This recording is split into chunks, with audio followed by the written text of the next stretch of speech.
아니 또 오늘은 어제 우리 촬영 많이 했잖아요. 촬영은 매일매일 해야 됩니다. 거의 밥을 먹는 거랑 비슷하다고 생각을 하고요. 아이고. 일단 오늘 같은 경우는 갑자기 삘이 꽂혀가지고 또 아침부터 약간 그 연구를 좀 했었어요. 서울의 상권이 어떻게 변했는지, 어떤 흐름으로 왔고 요즘에 어떻게 앞으로 갈지 예측을 한번 해달라는 사람들이 좀 있어서 제가 생각하는 예측들, 모든 역사가 보이면 미래가 보이거든요. 그래서 서울 상권의 역사들도 한번 같이 추려가지고 이야기해보려고 또 이 자리에서 촬영을 하게 됐습니다. 보통 상권이 급속도로 발달하게 된 2000년도 후반에서 2010년도 초반부터 시작을 좀 해보려고 해요. 그래서 그거는 지도를 보면서 해야 되기 때문에 지도로 한번 가보시죠. 예전에는 상업용 부동산 시장에서 이렇게 전문화된 분들이 거의 없었어요. 대체적으로는 그냥 일반 등기팀이라고 하고 상가팀이라고 해가지고 그런 식으로 나눠져 있던 부동산이 일반적이었는데, 그만큼 이제 상업용 부동산에 대해서는 사람들이 그냥 그들만의 리그라고 생각하고 관심이 없었죠. 근데 그게 이제 2010년도 초반 때부터 이제 시작하게 된 거예요. 그 가장 큰 원인이라고 생각하면, 예전에 2006년도부터 2010년도 그 정도까지만 해도 신촌이 대목이었거든. 그래서 옛날에 신촌을 못 가. 항상 신촌을 못 갈 정도로 사람이 많았죠. 그런데 이제 이 신촌 상권이 홍대로 넘어가는 이제 클럽 상권이 되면서 다양한 것들이 들어오고, 홍대에서 먼저 시도됐던 것 중에 하나가 주택들이 개조가 돼서 상가들로 바뀌었거든. 그게 그래서 2010년도 정도를 기점으로 해서 홍대가 엄청나게 발전을 합니다. 그 다음에 이제 좀 슬금슬금 올라온 데가 바로 이태원입니다. 이태원도 이제 2010년도 초중반부터 해서 올라오더니 경리발길도 타고 여기저기 다 탔잖아요. 그 다음에 또 슬금슬금 나온 데가 이제 성수동입니다. 성수동의 여기 아뜰리에 거리를 기준으로 해서 성수동 안쪽으로 많이 퍼지게 됐죠. 이 상권들이 어떻게 개발됐냐라고 생각했을 때 되게 단순한 공식들이 있어요. 딱 보면 수학의 공식, 수학의 원리, 수학의 원리 뭐라고 하죠? 수학의 정석? 수학의 정석? 네, 홍성대 씨. 네, 홍성대 씨. 올해 또 제가 옛날에 공부를 해가지고 제가 그래도 수능 때 수리 등급이 꽤 높았습니다. 네. 몇 등급이신가요? 한 자릿수였습니다. 네. 잘 이렇게 지도를 넓게 한번 보세요. 그럼 우리가 발달됐던 데가 홍대, 이태원, 성수, 뭐죠? 한강?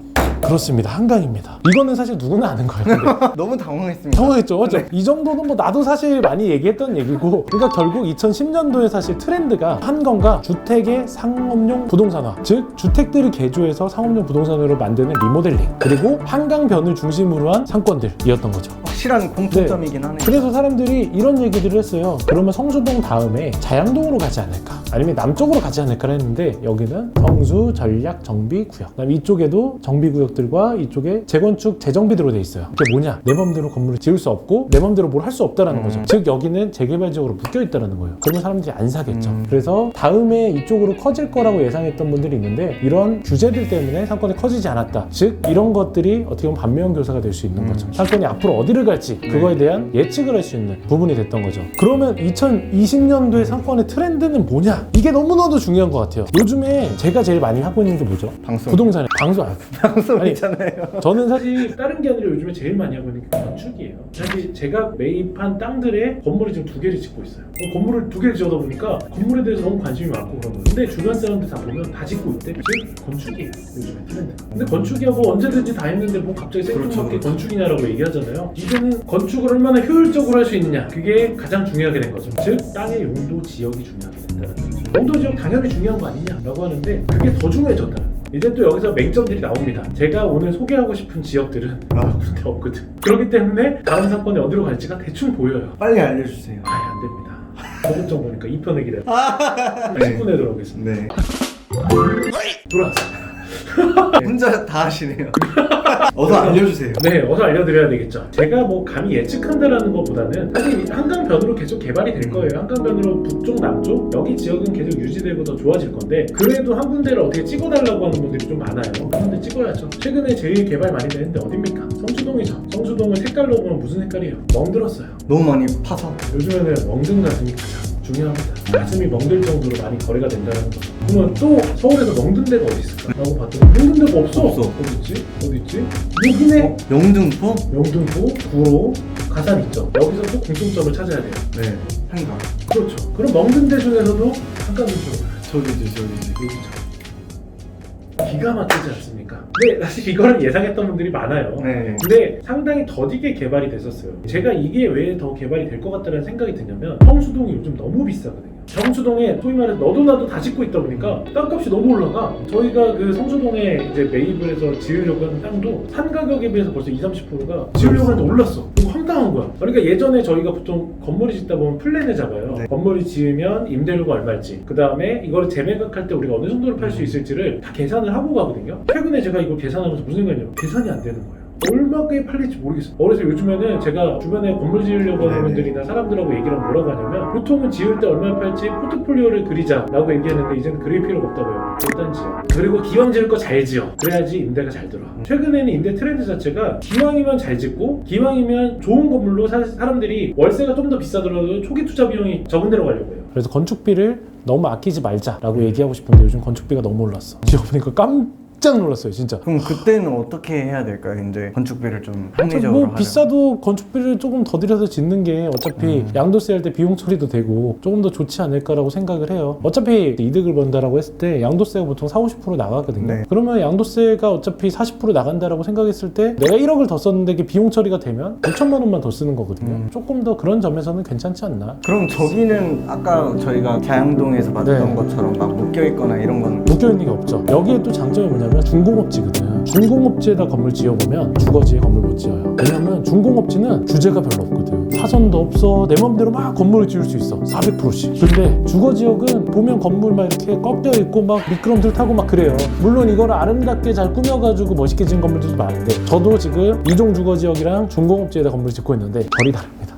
확실히 다릅니다. 그렇기 때문에 중공업지가 정말 메리트 있다는 거를 저 말고도 기업들도 다 알고 있어요. 그래서 성수동에 내놓으라는 기업들이 다 들어왔잖아요. 성수동 들어오는 분들이 또 공통적으로 생각하는 게 사옥인데 사옥이라는 게 뭐냐, 내가 임대로 내는 것보단 차라리 내 건물에 들어가는 게 좋겠다라고 생각해서 들어오시는 분들이 많거든요. 네. 이런 분들이 또 건물 삐깔나게 지어야 되잖아요. 또 요즘에는 스타트업 하는 분들이나 새롭게 돈 번 분들이 많으니 그런 분들은 또 나만의 약간 공간을 짓고 싶어 하거든요. 그래서 성수동의 인기가 엄청나게 올랐죠. 그래서 성수동은 이제 더 이상 지을 데가 없을 정도로 많이 올라가고 있어요. 가격도 너무 비싸고. 그래서 이 성수동을 그럼 결국에는 대체할 곳으로 저는 옮길 거라고 생각을 해요. 근데 이 대체할 곳들이 주변에 없습니다. 근처에 같은 경우도 뭐 용도 지역도 다 그렇고요. 그렇다고 상업 지역까지는 너무 비싸거든. 그나마 대체할 수 있고 한강이랑 가깝고 교통이 편하다. 저희가 그때도 교통에 대해서 얘기했듯이 강변북로랑 올림픽이 편해야 된다라는 건데 강변북로랑 올림픽이 편한 이 당산, 영등포구청 요 라인인 거죠. 그럼 저기는 지금은 금액적으로 메리트가 있나요? 메리트가 있죠. 뭐 간략하게 또 하나 보여드리면 성수동 같은 경우는 평당 3천, 4천대에 중공업지에 땅을 살 수가 없어요. 그런데 여기는 평당 3천, 4천대에 중공업지에 땅을 살 수 있거든. 여기도 보시면 중공업지의 땅들의 가격이에요. 3천대가 다 3천대예요. 엄청 많네요. 여긴 물론 땅 크기가 좀 작아요. 성수동처럼 블록 자체가 이 동네가 큰 동네가 아닌데 블록 자체가 큰 동네는 또 밑에 있어요. 여긴 블록 자체가 엄청 크거든. 네. 아직도 3천, 4천대예요. 성수동에 7, 8천짜리 들어가는 여기 3, 4천 들어갈 만한 충분히 대체 자원이 되죠. 물론 성수동이 강남이랑 가깝다라는 장점은 있지만 여기도 충분히 가격 대비 성능으로 보면 괜찮거든요. 그래서 저는 오히려 이런 지역들을 되게 눈여겨봐야 된다고 생각이 들어요. 실제로 뭐 여기서 물론 차 막히면 20분, 30분 더 걸릴 수 있겠지만 그 정도의 거리를 이 정도 가격으로 충분히 커버가 가능하다고 생각하거든요. 물론 당산은 비싸요. 당산 선효도 많이 올랐죠. 그래도 올라도 아직 이 정도입니다. 3천? 2,800도 있어. 여기는 보통 3, 4천, 5천짜리가 보이면 눈에 띌 정도로 없어요. 근데 보시면 성수동으로 가봅시다. 성수동은 난리 났겠는데요. 성수동은 뭐 초토화입니다 지금. 제일 많이 보이는 게 67이에요. 76, 76, 5, 7, 8 다 보이시죠? 이런 거 뭐 다 가고 조그만 거 이런 거는 예외인 것도 있겠지만 네. 대체적으로 87, 87 뭐 이런 지역도 8877, 8877 뭐 다 나오죠? 가격 차이가 확 나죠? 바로 이겁니다. 중공업지에 전 투자할 만한 가치가 있다고 생각하는 거죠. 오늘 이거 하나만 배워도 충분히 돈 버신 거라고 생각을 합니다. 그건 뭐 나만의 이론인가?